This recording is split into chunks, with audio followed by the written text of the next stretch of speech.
আসসালামু আলাইকুম প্রিয় দর্শক, চলে আসলাম আজকে আরেকটি আবহাওয়ার রিপোর্ট নিয়ে।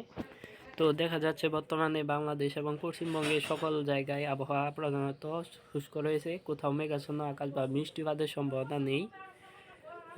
আমরা যদি এটিকে এখন বঙ্গোপসাগরের দিকে লক্ষ্য করি, দেখা যাচ্ছে বঙ্গোপসাগরে কিছু জায়গায় আংশিক মেঘলা আকাশ রয়েছে, কিন্তু এই মেঘলা আকাশে কোনো ধরনের বৃষ্টিপাত বা বায়ু প্রবাহের সম্ভাবনা নেই।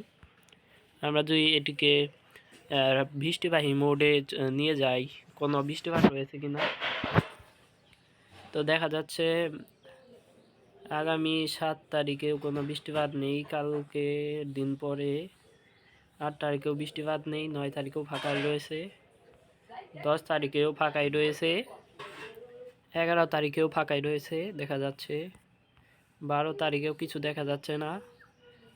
দেখা যাচ্ছে 13 তারিখ রাত 9টার দিকে বাংলাদেশের সিলেট বিভাগের দিকে তীব্র কালবৈশাখী ঝড়ের সম্ভাবনা রয়েছে। তো আবহাওয়া দপ্তরও আমাদেরকে বলছে যে মার্চ মাসের 7 তারিখের পর থেকে দেশের উপর 2 থেকে 3টি শিলাবৃষ্টি এবং বজ্র ও শিলাবৃষ্টি দ্বারা আক্রান্ত হতে পারে, সেই সাথে কয়েকটি তীব্র কালবৈশাখী ঝড় বয়ে যেতে পারে এই মাসের শেষের দিকে। আর এই মাসের দিকে 2 থেকে 3টি মৃদু তাপপ্রবাহ বয়ে যেতে পারে, যার সর্বোচ্চ তাপমাত্রা হতে পারে 35 থেকে 40 ডিগ্রি সেলসিয়াস। আর আবহাওয়া দপ্তর আমাদেরকে জানিয়েছে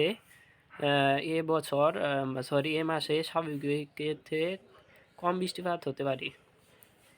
আর আমরা যদি এটিকে ট্র্যাক করে আর একটু এগিয়ে নিয়ে যাই লাইভ, দেখা যাচ্ছে সেই তীব্র কালবৈশাখী ঝড়টি বাংলাদেশের উত্তর পূর্বাঞ্চল অর্থাৎ সিলেট বিভাগের পূর্ব দিকে আরও শক্তি বাড়িয়ে তাণ্ডব চালাতে দেখতে পাচ্ছি আমরা যদি এটিকে বায়ুর ঝাপটা মারিয়ে দেখি, দেখা যাচ্ছে এখানে বায়ু প্রবাহিত হতে পারে। আমরা যদি এটি আবার রেইন অ্যান্ড ঠান্ডার মোডে যাই, দেখা যাচ্ছে বৃষ্টিপাত সেই কালবৈশাখী ঝড় বৃষ্টি বিদায় নিচ্ছে, তার পরবর্তীতে আবার সেই সিলেট বিভাগের দিকে দেখা যাচ্ছে সেই বৃষ্টিপাতটি। আমরা যদি এটিকে আর একটু প্লে করি, কোথাও বৃষ্টিপাত রয়েছে কিনা, দেখা যাচ্ছে কোথাও আর বৃষ্টিপাত দেখা যাচ্ছে না। তবে আবহাওয়া দপ্তরের মতে যা বলছে তা সম্পূর্ণই সঠিক হবে বলে আমরা ধারণা করছি। তো পবিত্র মাহে রমজানের দিন এই গরমে সবাই নাজেহাল হয়ে উঠছে, তার মধ্যেই আসতে পারে তীব্র থেকে মৃদু তাপপ্রবাহ, সেই সাথে কালবৈশাখী শিলাবৃষ্টি দ্বারা আক্রান্ত হতে পারে দেশের বিভিন্ন অঞ্চল এবং বাংলাদেশের বিভিন্ন জায়গা এবং পশ্চিমবঙ্গের বিভিন্ন জায়গায় ধানের খুব ব্যাপক ক্ষয়ক্ষতি হতে পারে। এই আপডেট এই আবহাওয়া দপ্তরের মত যদি সঠিক হয়। আমরা যদি সমুদ্রের দিকে লক্ষ্য করি, সিএফএস মডেলে উইন্ড গাস্টিংয়ে মোডে আমরা যদি সিএমডাব্লিউ মোডে প্রথমে দেখে নিই বায়ুর ঝাপটা কোনো কিছু আছে কিনা। সমুদ্রে দেখা যাচ্ছে সমুদ্রের ভেতর কিছুই নেই। আমরা যদি এটিকে বায়ুর ঝাপটা মোডে জিএফএস মডেলে দেখি, দেখা যাচ্ছে জিএফএস মডেলে সমুদ্রে একটি নিম্নচাপ শো করাচ্ছে, যা বাংলাদেশ এবং পশ্চিমবঙ্গের উপর দিয়ে আঘাত হানতে পারে। সে সময় তার গতিবেগ থাকতে পারে কলকাতার উপর 43 কিলোমিটার, তাছাড়া বাংলাদেশের খুলনাতে 42 কিলোমিটার, বরিশালে 34 কিলোমিটার, মেহেরপুরের দিকে 39 কিলোমিটার। তো এটি হালকা পাতলা একটি বাতাস বইতে পারে, এটি নিয়ে কোনো বিপদের সম্ভাবনা নেই। কিন্তু তবে সেই বাতাসটি আবার 19 তারিখ বুধবার কলকাতা ভারতের ঢাকা দিয়ে রংপুর বাংলাদেশের ময়মনসিংহ দিয়ে 50 থেকে 60 কিলোমিটার বেগে দমকা অথবা ঝোড়ো হাওয়া সহ বৃষ্টি অথবা বজ্রবৃষ্টি ঘটাতে পারে। আমরা যদি এটিকে বৃষ্টিবাহী মোডে দেখি, দেখা যাচ্ছে বৃষ্টিপাতও হতে পারে। এর ফলে তো আমরা যদি এখন তাপমাত্রা মোডে যাই, তাপমাত্রা কোথায় কত থাকতে পারে তা দেখে নিই। আমরা এখন সরাসরি তাপমাত্রা মোডে গিয়ে ইসিএম মডেলে যাই।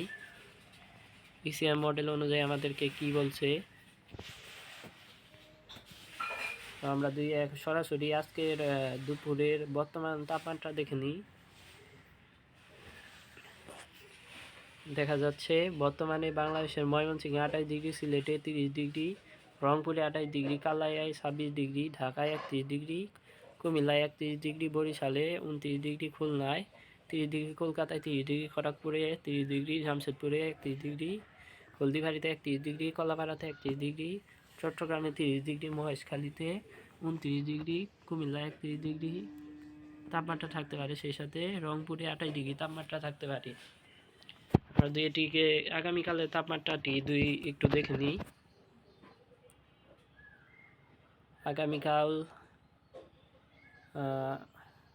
আগামীকাল তাপমাত্রা দুইকে একটু দেখে নিই। দুপুরবেলা চলে যায়, দেখা যাচ্ছে সেই আগামীকালের তাপমাত্রা আজকের থেকে সামান্য কম থাকতে পারে বাংলাদেশের উত্তর পূর্ব পশ্চিম অঞ্চলের দিকে। উত্তর অঞ্চলের দিকে কিছুটা কম থাকতে পারে, যেমন কালায় 26 ডিগ্রি, রংপুরে 28 ডিগ্রি, ময়মনসিংহে 27 ডিগ্রি, সিলেট বিভাগের 28 ডিগ্রি, কিন্তু ঢাকা মধ্য অঞ্চল এবং দক্ষিণ অঞ্চলের দিকে বেশি থাকতে পারে 29 থেকে 30 ডিগ্রি, যেমন ঢাকায় 30, মেহেরপুরে 29, কুমিল্লায় 31, খুলনায় 30, বরিশালে 30, চিটাগাঙে 30, কলাপাড়াতে 31, হলদিবাড়িতে 30, মহেশখালীতে 29, টেকনাফে 30, 29। আমরা একদম আমাদের আপডেটের শেষে চলে যাই। শেষের তাপমাত্রা কত থাকতে পারে,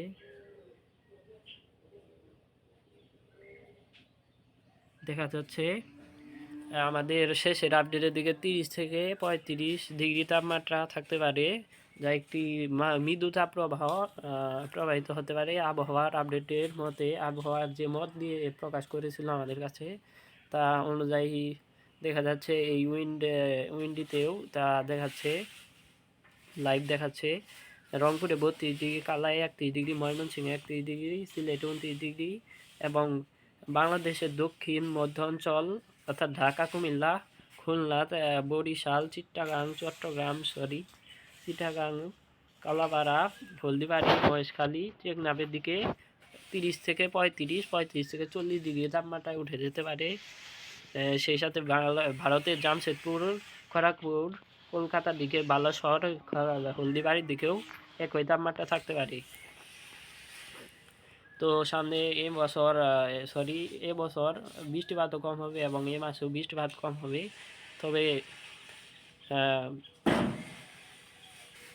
তবে 7 মার্চের পর থেকে বাংলাদেশ এবং পশ্চিমবঙ্গের অধিকাংশ জায়গায় ধরা যায় কালবৈশাখী এবং শিলাবৃষ্টি দ্বারা আক্রান্ত হতে পারে।